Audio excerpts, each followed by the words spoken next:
आपकी ऑब्जर्वेशन क्या रही है कि पेशावर ज़ल्मी के बल्ले इस्तेमाल ज़्यादा हो गए हैं या कलंदर की बॉलिंग्स के सामने वो कमज़ोर पड़ गए? आपने देखा होगा जिमी नेशम का भी एक बल्ला टूटा था, वो एज से टूटा था, यस। ये थोड़ा हैंडल के पास से गुजरा है। तो इसमें तेज गेंदों का भी हो सकता है, लेकिन मुझे लगता है गैर मियारी बल्ले लिए हैं पेशावर जल्मी वालों ने। पेशावर ज़ल्मी का अगर हम जिक्र करें तो जो यंग बैटर हैं साइम अयूब, उनकी परफॉर्मेंस पर हमें डिस्कशन करना बहुत इंपॉर्टेंट है। क्या वो खेल रहे थे, क्लासी शॉट्स दे रहे थे? डेफिनेटली साइमन यूब ने इस मैच में नहीं बल्कि इससे पहले भी मैच में उन्होंने खासा मुतासर किया है, जिस तरह की वो लेग पर शॉट्स खेलते हैं, जिससे कि उनकी शॉट सिलेक्शन है वो इंतहाई शानदार है। अस्सलाम वालेकुम एवरीवन, मैं हूं Hina Didar and you are watching Jio digital. गुज़िश्ता रोज़ दो ज़बरदस्त मुकाबले हमें देखने को मिले PSL 8 के। मैच 14 और मैच 15 के हवाले से आज हम डिस्कशन करेंगे, जिसमें खेले गए मुकाबले कराची किंग्स और मुल्तान सुल्तान्स के दरमियान, जबकि जो दूसरा मैच खेला गया वो लाहौर कलंदर वर्सेस पेशावर ज़ल्मी था। बहुत ही इंटरेस्टिंग मैच हमें देखने को मिला। पहले मैच में कराची किंग्स विक्टोरियस रही, जबकि दूसरे मैच में लाहौर कलंदर्स ने पेशावर ज़ल्मी को शिकस्त दी। आज के इस एपिसोड में डिस्कशन करने के लिए सुहेल इमरान स्पोर्ट्स जर्नलिस्ट हमारे साथ मौजूद हैं। अस्सलाम वालेकुम सुहेल भाई, कैसे हैं आप? ठीक हैं? जी बिल्कुल ठीक ठाक, अल्लाह का शुक्र। आप सुनाएं, सब ठीक ठाक? बहुत ज़बरदस्त। सबसे पहले तो हम बात करेंगे कराची किंग्स और मुल्तान सुल्तान के दरमियान जो एक नेल बाइटिंग मैच हमें देखने को मिला। लाहौर के हवाले से भी बात करें, लेकिन पहले इस मैच पे बताएं कि ओवरऑल किस तरह मैच लगा आपको। जी बिल्कुल।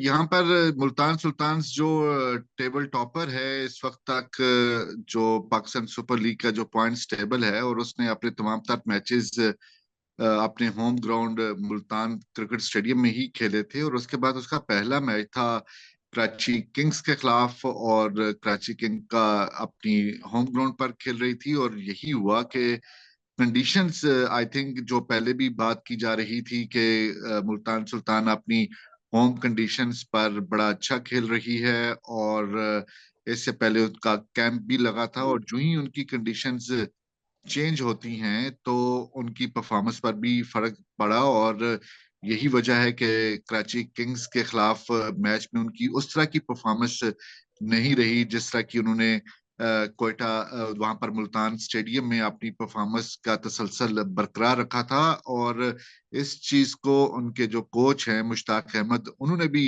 तस्लीम किया कि कंडीशंस के फर्क की वजह से उनकी टीम की कारकर्दगी पर भी फर्क पड़ा। तो अभी क्योंकि अब उन्होंने तमाम तर मैचेस अपनी अवे खेलने हैं, और उसके बाद उन्होंने लाहौर आना है, लाहौर कलंदर के खिलाफ खेलना है, फिर उनके बाद उसके बाद उन्होंने पिंडी चले जाना है, पिंडी स्टेडियम में उन्होंने मैचेस खेलना है, वहां पर उनके तमाम क्रूशियल मैचेस होंगे। लेकिन जितने उनकी पॉकेट में पॉइंट्स आ गए हैं, उनकी पोजीशन पर तो कोई फर्क मुझे पड़ता हुआ दिखाई नहीं दे रहा कि वो प्ले ऑफ से बाहर होते हुए दिखाई देंगे, लेकिन उनकी परफॉर्मेंस जो है वो ऊंच नीच का जरूर शिकार होगी। अच्छा, वैसे इस मैच से पहले कराची किंग्स की टीम पर काफ़ी प्रेशर था। उन्हें ये मैच जीतना काफ़ी लाजमी हो रहा था, बिकॉज बैक टू बैक वो डिफीट्स का सामना कर रहे थे। लेकिन मुल्तान सुल्तान क्योंकि कंसिस्टेंटली एक ज़बरदस्त परफॉर्मेंस दे रही थी और मैच जीत रही थी, तो ये इट वॉज सरप्राइजिंग कि मुल्तान सुल्तान, वैसे ज़्यादातर लोग मुल्तान सुल्तान के ही फेवर में थे, बिकॉज जिस तरह वो स्ट्रॉन्ग टीम उभरती हुई आ रही है और जीत अपने नाम कर रही है।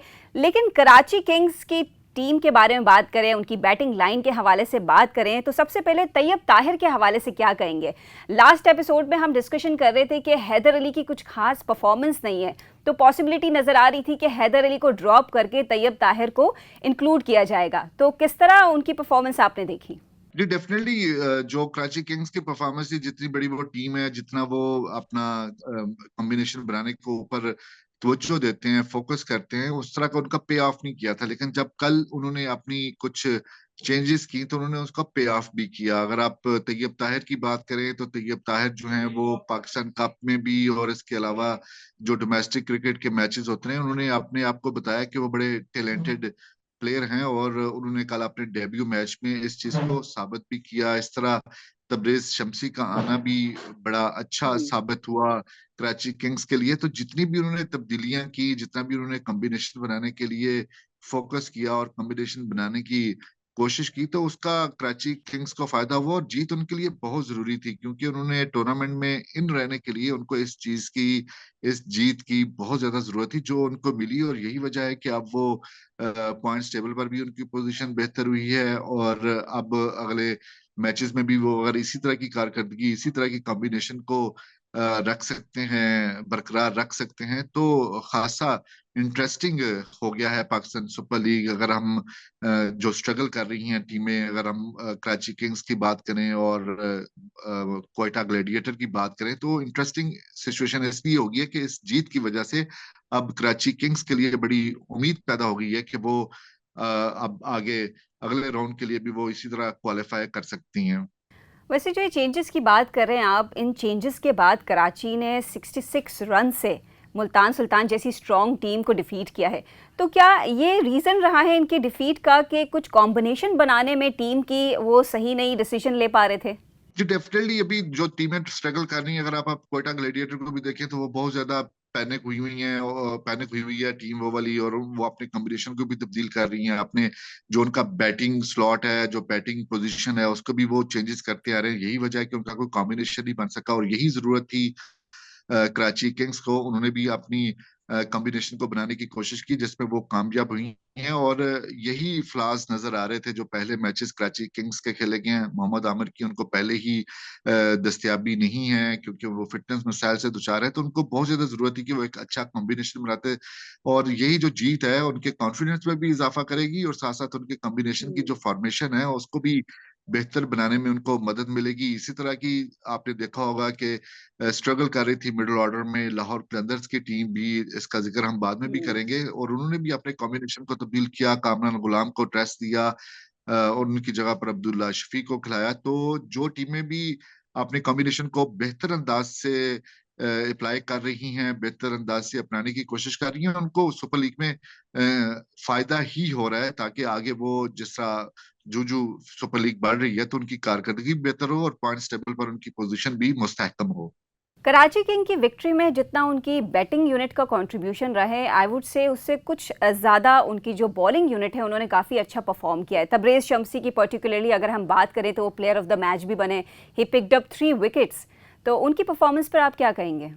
जी बिल्कुल, तबरेज शम्सी के बारे में आप जानते हैं कि वो कितने अग्रेसिव प्लेयर भी हैं। जितनी भी लीग्स में खेलते हैं, जब भी वो अपनी साउथ अफ्रीकन लीग या किसी और लीग में भी खेलते हैं, तो वो अपना बड़ा 100% उस कारकर्दगी में डालने की कोशिश करती हैं। उनका जहरियाना अंदाज, उनकी सेलिब्रेशन का अंदाज, और इसके साथ साथ अगर हम देखें कि उनको रिप्लेस किया गया था इमरान ताहिर भी उसी तरह का एग्रेशन रखते हैं। लेकिन तबरेज शम्सी को जब उन्होंने अपना पहला मैच खेल रहे थे कराची किंग्स में, तो फर्क उनकी कारकर्दगी का ही, मुझे मुझे अगर आप मेरा जाती तौर पर पूछे तो तबरेज शम्सी की ही कारकर्दगी थी जिसकी वजह से मुल्तान सुल्तान की जो बैटिंग लाइनअप है, जो मुल्तान सुल्तान जिस तरह एग्रेशन के साथ खेलती रही है, उसमें उनकी बॉलिंग का बहुत बड़ा हाथ रहा है तबरेज शम्सी को, और उसी कारकर्दगी की बुनियाद के ऊपर उन्हें प्लेयर ऑफ द मैच भी करार दिया गया है। तो ये एक एक्स फैक्टर हो सकते हैं कराची किंग्स के लिए आने वाले अहम मैचेस के लिए।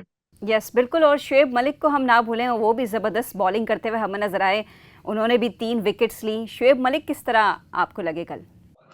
जी बिल्कुल, शोएब मलिक की गुज़िश्ता मैच में भी उनकी बॉलिंग के लिहाज से तो बड़ी अच्छी कारकर्दगी थी, लेकिन शोएब मलिक जो हैं वो जिस तरह का उनसे चाह रही है टीम के वो एक अच्छे फिनिशर के तौर पर सामने आए। हमारी जब हम लोग मुल्तान में थे, मुल्तान की लेग कवर करने के लिए थे, हमारी उनके साथ बात भी हुई थी, तो वो कह रहे थे कि जी मेरे 2 मैचेस ऐसे हैं कि जो हम जीत सकते थे और वो जीत नहीं सकते थे, बड़े क्लोज जाके हारे थे। तो वो कह रहे थे कि मैं अपनी कारकर्दगी से मुतमिन हूं या ना हूं, लेकिन वो मैचेस उनको चुभते रहेंगे कि जिन 2 मैचेस में वो करीब जाकर भी हार गए थे। तो डेफिनेटली शोएब मलिक एक सीजन प्लेयर हैं और बड़ा तजर्बा रखते हैं, इंटरनेशनली भी और लीग्स खेलने का भी तजर्बा रखते हैं। बिल्कुल। और उम्मीद है कि कराची किंग्स इस विक्ट्री के बाद अब मज़ीद एग्रेसिवली खेलेगी और मज़ीद जीत अपने नाम करेगी। लेकिन मुल्तान सुल्तान्स के हवाले से थोड़ी बात कर लेते हैं।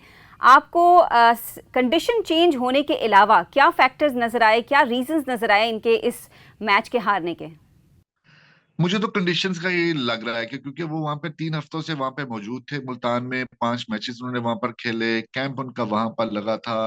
अगरचे यहाँ पर कराची में आकर उन्होंने अपनी ट्रेनिंग सेशंस भी किए, कंडीशन से हम आहंग होने की भी कोशिश की, लेकिन होता है, बैड डे किसी ना किसी तरह से एक टीम के ऊपर आता है। उन्होंने सिर्फ पहला मैच हारा था जो ओपनिंग सेरेमनी के दौरान हुआ था, लाहौर किंग्स से हारे, लाहौर कलंदर से वो हारे थे, और वो भी कोई बड़े मार्जिन से नहीं हारे थे, बड़ा क्लोज मैच हुआ था। और उसके बाद उन्होंने जो हम्म। 4 मैचेस में वहां पर मुल्तान में कामयाबी हासिल की, वो भी कोई कन्विंसिंगली कामयाबी हासिल नहीं की, मासवा एक आधे मैच के अलावा बड़े क्लोज मैच किए थे। लेकिन मैं तो यही कहूंगा कि जब उनका एटमॉस्फेयर चेंज हुआ, उनकी कंडीशन चेंज हुई, तो उससे थोड़ा सा वो कैजुअल हो गए।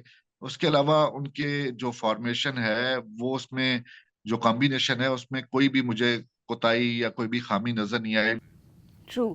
वेल, तो ये थी हमारी मैच 14 के हवाले से डिस्कशन। लेकिन अब बात करते हैं मैच 15 जो कि खेला गया लाहौर कलंदर्स और पेशावर ज़ल्मी के दरमियान। वेल, ये मैच काफ़ी इंटरेस्टिंग था। अगर आपको भी याद है तो बड़े विकेट उड़ने के साथ साथ बल्ले भी काफ़ी टूटे हैं। बहुत ही दिलचस्प माहौल बना हुआ था मैदान में। आप क्या कहेंगे? लाहौर कलंदर ने तो एक बड़ा टारगेट भी दे दिया। If I am not wrong तो ये PSL 8 का अब तक का सबसे ज़्यादा टारगेट है। जी डेफिनेटली, जो जिस तरह का आगाज था लंदर का, वो बिल्कुल भी उतना मुतासर कुन नहीं था। स्ट्रगल कर रहे थे फखर जमान, अब्दुल्ला शफीक, जिनको मौका दिया गया था कामरान गुलाम की जगह पर, उनके बैट पर गेंद भी आ रही थी, और जब अब्दुल्ला शफीक की शॉट्स लगना शुरू हुई और उसका भरपूर साथ दिया फखर जमाने। और मैं समझता हूँ कि हमने ग्राउंड में बैठ के मैच देखा, और यहाँ पर सब जो लोग जिक्र कर रहे थे, इस तरह की जो इनिंग्स खेली है फखर जमाने, और बहुत ही कम है, अगरचे वो अपनी सेंचुरी मुकम्मल नहीं कर सके थे, डिजर्व करते थे कि वो अपनी सेंचुरी मुकम्मल करते, लेकिन इस तरह की इनिंग्स हमने नहीं देखी जिसकी बदौलत 241 रन के करीब करने में कामयाब हुई लाहौर कलंदर। और उसके बाद जो पेशावर जल्मी की टीम ने, जिनके ऊपर डिपेंड कर रही थी खासतौर पर मोहम्मद हारिस, पहले उनका बल्ला टूटता है शाहीन आफरीदी की गेंद पर, और फिर उसके बाद शाहीन आफरीदी ने जिस तरह उनका उनको बोल्ड किया, और उसके बाद कप्तान बाबर आजम, क्योंकि उससे पहले बिल्कुल यही चल रहा था कि जी न सिर्फ ये मुकाबला पिशावर जल्मी और लाहौर कलंदर का है, बल्कि ये मुकाबला शाहीन आफरीदी और बाबर जमान का भी है, बाबर आजम का भी है। और बाबर आजम इस मुकाबले में न सिर्फ मैच हारे हैं, बल्कि शाहीन आफरीदी के साथ जो उनका मुकाबला था उसमें भी उनको शिकस्त दी। बल्कि यहाँ पर तो लोग, जब हम लोग बैठे हुए थे मीडिया गैलरी में या आम लोगों से हमने बात की, तो वो कह रहे थे कि बिल्कुल उसी तरह की ये दो गेंदें थी इंडिया के खिलाफ मैच में, KL राहुल और रोहित शर्मा को जिस तरह आउट किया शाहीन आफरीदी ने, बिल्कुल उसी तरह मोहम्मद हारिस और बाबर आजम को उन्होंने आउट किया। और यही जो जो दो गेंदें थी, ये जो दो बोल्ड थे, उन्होंने फतह की। तो ज़रा ये बताइए कि आपकी ऑब्जर्वेशन क्या रही है कि पेशावर ज़ल्मी के बल्ले इस्तेमाल ज़्यादा हो गए हैं या कलंदर की बॉलिंग्स के सामने वो कमज़ोर पड़ गए? आपने देखा होगा जिमी नेशम का भी एक बल्ला टूटा था, वो एज से टूटा था, यस। ये थोड़ा हैंडल के पास से गुजरा है। तो इसमें तेज गेंदों का भी हो सकता है, लेकिन मुझे लगता है गैर मियारी बल्ले लिए हैं पेशावर जल्मी वालों ने, कि जो इतनी जल्दी अभी तो पीक पे पहुंची भी नहीं है पाकिस्तान सुपर लीग, तो उनके बल्ले जो हैं वो टूटना शुरू हो गए। लेकिन क्रेडिट नहीं लेना चाहिए जो लाहौर कलंदर के बॉलरों ने तेज गेंदें की हैं और उनके बल्लों को नाकाम किया, बैटिंग लाइनर को भी नाकाम किया ही किया, बल्कि उनके बल्ले भी तोड़ने शुरू कर दिए उन्होंने। बिल्कुल, बहुत ही इंटरेस्टिंग मैच। दैट मीन्स कि आगे जाके हमें हाई वोल्टेज मैच मजीद देखने को मिलेंगे। लेकिन फ़खर जमान का तो आपने जिक्र कर लिया है, वो प्लेयर ऑफ द मैच रहे। अब्दुल्ला शफीक के हवाले से क्या कहेंगे आप? जी अब्दुल्ला शफीक के बारे में पहले भी वो अच्छा खेलते रहे हैं, टेस्ट सीरीज में भी जो पाकिस्तान की टीम में नुमाइंदगी करते हैं वो अच्छा खेले थे, लेकिन उनकी जो दो सीरीज थी इंग्लैंड और न्यूजीलैंड के खिलाफ वो अच्छी नहीं गई थी। लेकिन ये मुख्तलिफ फॉर्मेट था। लाहौर कलंदर की मैनेजमेंट ने कोशिश जरूर की थी कि पहले 3 मैचेस में कामरान गुलाम को खिलाया जाए। कामरान गुलाम भी नो डाउट बड़े टैलेंटेड हैं, डोमेस्टिक क्रिकेट का तजर्बा रखते हैं, मुख्तलिफ पिचेस पर भी खेलने का तजर्बा रखते हैं। पहली प्रायोरिटी उनकी यही थी कि मिडिल ऑर्डर में जो है वो कामरान गुलाम जो है वो चल सकें। लेकिन कामरान गुलाम का शायद वो किसी तरीके से वो नहीं चल सके, उम्मीदों पर पूरा नहीं उतर सके। यही वजह है कि आपने इस मैच में लाहौर कलंदर की मैनेजमेंट को, हेड कोच आकिब जावेद को अपना कम्बिनेशन तब्दील करना पड़ा, और अब्दुल्ला शफीक के ऊपर उन्होंने डिपेंड किया, और अब्दुल्ला शफीक ने उनको मायूस नहीं किया। अब आप देखें कि इनिंग्स की जो शुरुआत थी, अब्दुल्ला शफीक ने ही तेज रफ्तारी के साथ खेलना शुरू किया। स्ट्रगल कर रहे थे फखर जमान उस वक्त, और जब अब्दुल्ला शफीक की शॉट्स लगना शुरू हुई, अब्दुल्ला शफीक ने तकरीबन 150 पौने 200 के स्ट्राइक रेट के साथ रन करना शुरू किए, तो उसके बाद फिर बल्ले पे गेंद आना शुरू होगी फखर जमान की, और वो उन्होंने एक लंबे टोटल की तरफ चले गए, और वो देखा भी आपने कि उसी की वजह से उनको फायदा भी हुआ। तो अब मुझे लगता है कि अगले मैचेस में जो लाहौर कलंदर की टीम है, जिसके पास अब सैम बिलिंग्स भी आ गए हैं शाय होप के जाने के बाद, और सैम बिलिंग्स का आपको पता है कि वो किस तरह की, उन्होंने कल भी शॉट्स खेली, और इसी की वजह से वो मशहूर हैं कि वो एक गैर रवायती किस्म की वो शॉट्स खेलते हैं, बेशक वो स्पिनर्स हों या फास्ट बॉलर्स हों। तो ये वाला जो कॉम्बिनेशन है, ये सूट करता है लाहौर कलंदर्स को। लाहौर कलंदर ने तो हमेशा की तरह हैरानकुन और बहुत ही काबिल तारीफ परफॉर्मेंस हमें दिखाई है कल के मैच में।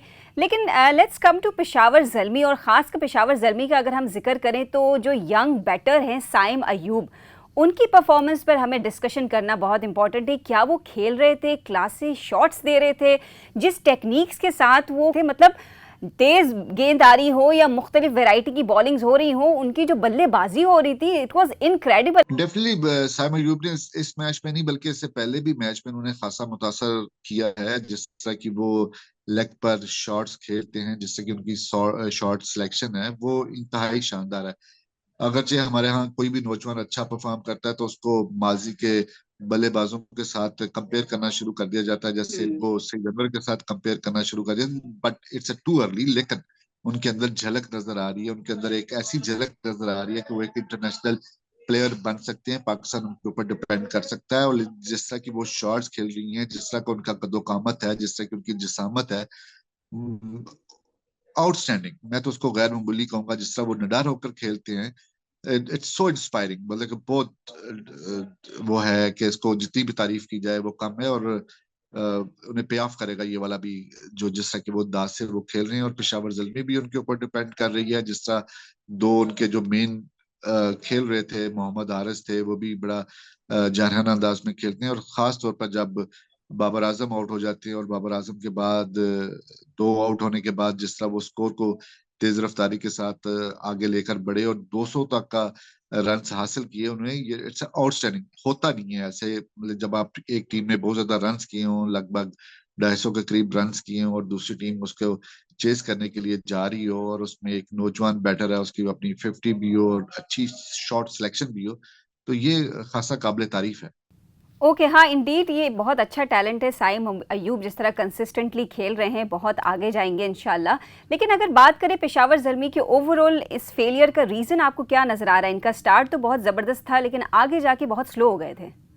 जो उसमें आपको आपने देखा होगा, जैसा कि लाहौर कलंदर की बॉलिंग है, तो मैं तो उसको यही कहूंगा कि लाहौर कलंदर की बॉलिंग ने ना सिर्फ बैटिंग में बल्कि बॉलिंग में भी, जिससे शाहीन अफरीदी ने 5 विकेटें ली हैं, उन्होंने स्टार्ट भी बड़ा अच्छा दिया, डेथ ओवर में भी आकर बड़ी अच्छी बॉलिंग की। और सिकंदर रजा हैं, और उसके साथ अगरचे राशिद खान एक्सपेंसिव बॉलर साबित हुए। बड़ा ही गैर मुतवक्को तौर पर था कि राशिद खान को इतने रन्स पड़े, लेकिन मैं समझता हूँ कि जो उनके ऊपर तले, जिनके ऊपर वो सब बहुत ज्यादा डिपेंड कर रहे थे, खासतौर पर बाबर आजम जो इनिंग्स को लेकर आगे बढ़ते हैं, एंकर करते हैं इनिंग्स को, उनका आउट हो जाना, हारिस जिनके ऊपर बहुत ज्यादा डिपेंड करते हैं कि वो जाना अंदाज में खेलेंगे, उसकी वजह से जो है वो फर्क पड़ा। और अगर आपने पेशावर ज़ल्मी की टीम की बात की है, तो मैं समझता हूँ कि इतने ज्यादा रन उनकी बॉलिंग की वजह से हुए। उनकी बॉलिंग कल के मैच में खास तौर पर बहुत मुझे जो है वो वीक दिखाई दी। वहाब रियाज एक्सपीरियंस बॉलर हैं,